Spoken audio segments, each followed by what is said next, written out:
function organized by Dr. Balasaheb Sawant, Konkan Krishi Vidyapeeth Daboli, and Maharashtra Society of Agriculture Economics. Both these organizations has organized this national conference in the state of Goa for this function. For inaugural function, Mr. Sripad Yeso Naik, the State Tourism Minister of Government of India.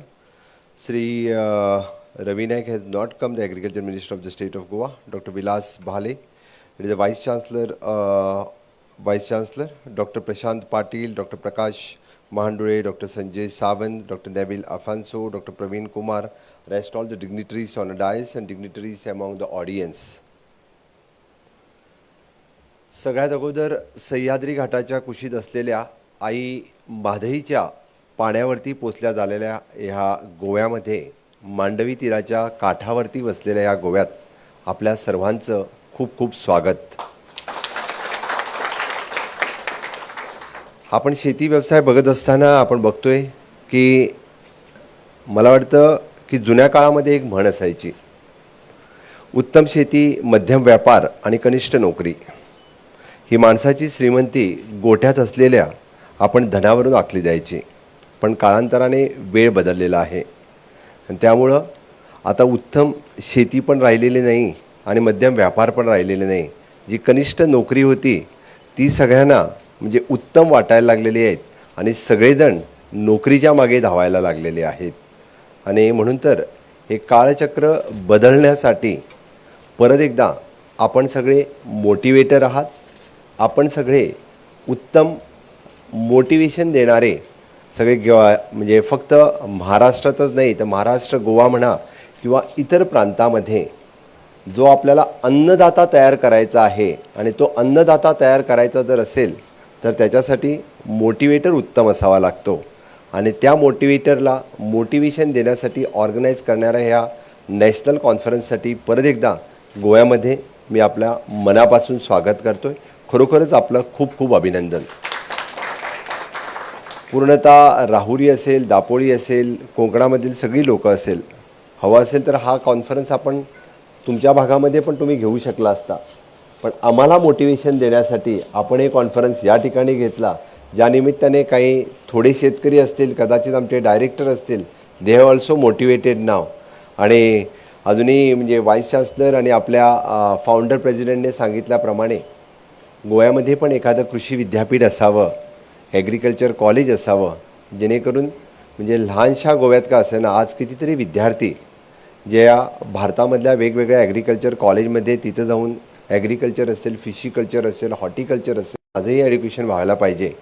आणि सगळ्यांनाच reserve सीटमधून बाहेरच्या स्टेटमध्ये असलेला आमचा कोटा, मला आत्ता म्हणजे doctor Sawant यांनी सांगितलं की आम्ही कोटा वाढवलेला आहे म्हणून, म्हणजे गोव्यातील मुलांना ॲडमिशन घे. मी म्हटलं त्यापेक्षा इथंच सुरू करा ना कॉलेज. सो मी त्यांच्याशी पण आता बोलत होतो की we are jointly initial stage, we are ready to start the college in the Goa under युवा university. So definitely we are going ahead. We are ready to sign one MOU with the Konkan Krishi Vidyapeeth Daboli and will start at least the college first. आणि जर सगळं काही व्यवस्थित झालं तर या जूनपासून पण सुरू करायची आमची तयारी आहे. त्यानेच तयारी दाखवायला पाहिजे. या निमित्ताने म्हणजे उशीर का म्हणजे जे आपण विचार करतोय ते लगेच सुरू व्हावं या निमित्तानं आम्ही विचार करतोय की जमलं तर या जूनपासून पण सुरू करायची आमची तयारी आहे. आणि in future we can think of the agriculture university also. पण निश्चितच आज आपण ॲग्रिकल्चर इकॉनॉमिक्सवरती बोलतोय आणि ह्या निमित्ताने ॲग्रिकल्चर इकॉनॉमिक्स जेव्हा बोलतोय तेव्हा सॉईल, मातीशी याचा संबंध आहे. आणि आपण जर जगभर आपण ह्याचा जर विचार केला तर आज पूर्ण जगामध्ये आपले सद्गुरू from the Coimbatore he has started the moment save soil. म्हणजे सेव्ह सॉईल करण्यासाठी सद्गुरू पूर्णतः मोटरसायकलवरती जगभर भ्रमण करत आहे. खरं म्हणजे आजच्या या कॉन्फरन्समध्ये मी सद्गुरूंचं खूप खूप अभिनंदन करतो आहे. हा विषय खूप रिलेटेड आहे आणि सेव्ह सॉईल मोमेंटमध्ये त्याने घेतलेला इनिशिएटिव्स हा भारतासाठी खूप महत्त्वाचा आहे. त्या निमित्तानं ही जमीन वाचणे गरजेचं आहे. मी का म्हणतो आहे तर या जमिनीमधली पोटेन्शियलिटी, मग त्यामध्ये असणारे आपण वेगवेगळे फर्टिलायझर्स वापरले, गेली कितीशी वर्ष म्हणजे प्रोडक्शन डबल करण्यासाठी वापरलेले फर्टिलायझर्स त्याचे दुष्परिणाम आपल्याला आज दिसायला लागलेले आहेत.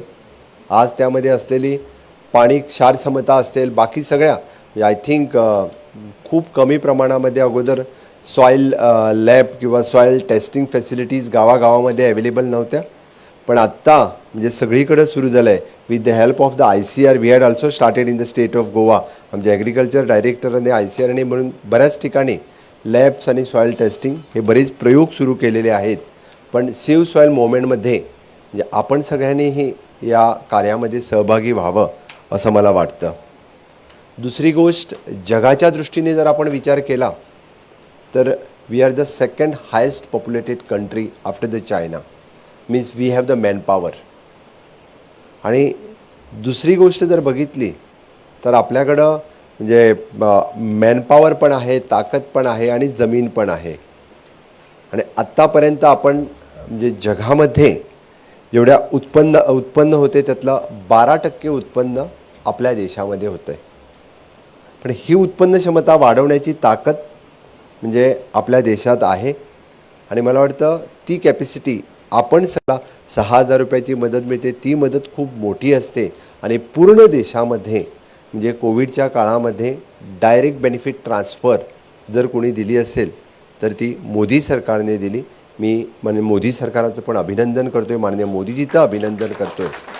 कारण त्याने शेतकऱ्याचा विचार केला, अन्नदात्याचा विचार केला आणि खरा सपोर्ट ज्या पद्धतीनं द्यायला पाहिजे त्या पद्धतीने तो पूर्ण देशातल्या शेतकऱ्यांना दिलेला आहे.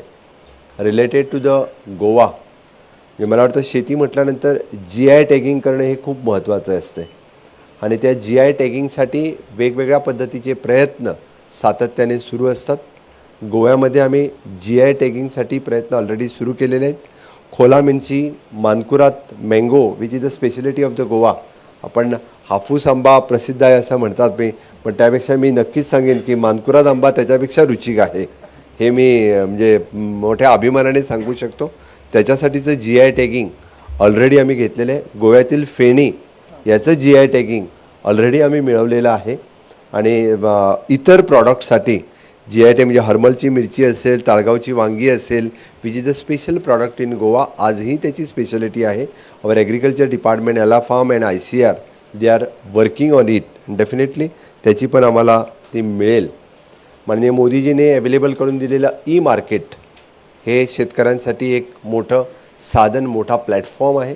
ज्या निमित्ताने आजही शेतकरी म्हणजे वेगवेगळ्या ठिकाणी मार्केटच्या निमित्ताने आपला प्रॉडक्ट देऊ शकतात असं मला वाटतं.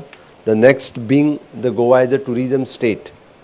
म्हणजे हे सगळं विचार करत असताना आम्ही कायम जे गोवा टुरिझम इकॉनॉमीवरती जरी असला तर ॲग्रो टुरिझम नावाचा नवीन कन्सेप्ट म्हणजे आपण मेडिकल टुरिझम म्हणजे जसं म्हणतो आहे तसाच ॲग्रो टुरिझम नावाचा नवीन कन्सेप्ट गोव्यामध्ये ऑलरेडी वी हॅव स्टार्टेड.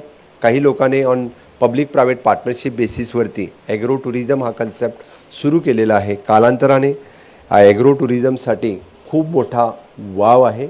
आजही लोक म्हणजे ॲग्रो टुरिझमकडं कितीतरी लोक आकर्षित होतात आणि इन फ्युचर ती अजूनही जास्त प्रमाणामध्ये होतील असं मला वाटतं.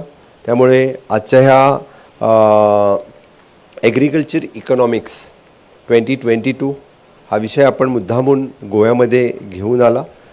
नक्कीच आपण मला वाटतं पूर्ण चर्चा आणि बाकी सगळ्या ह्या डिस्कशन्सवरती वेगवेगळे विषय डिस्कशन होतील. याचा खूप फायदा या ठिकाणी पार्टिसिपंट्स जे आहेत त्या सगळ्यांना होईलच. आणि निश्चितरित्या म्हणजे ॲग्रिकल्चर इकॉनॉमिक्समध्ये प्रमोट करत असताना आपण सगळ्यांचं कॉन्ट्रिब्युशन हे खूप मोठं कॉन्ट्रिब्युशन या क्षेत्रामध्ये असेल. मी परत एकदा म्हणजे डॉक्टर बाळासाहेब सावंत कोकण कृषी विद्यापीठ या सरकारच्या काळामध्ये स्वयंपूर्ण गोवा 2.0 ही मोहीम खूप मोठ्या प्रमाणामध्ये सुरू झालेली आहेत. म्हणजे सगळे सरकारी अधिकारी दर शनिवारी गावात जाऊन लोकांना मोटिवेट करतात, लोकांना ट्रेनिंग देतात आणि कशा पद्धतीने आम्ही स्वयंपूर्ण होण्यासाठी. आणि मला खूप अभिमान आहे त्यामध्ये ICR also, agriculture also they are contributing much more. खूप मोठ्या प्रमाणामध्ये सगळे सरकारी अधिकारी कॉन्ट्रिब्यूट करायला लागलेत.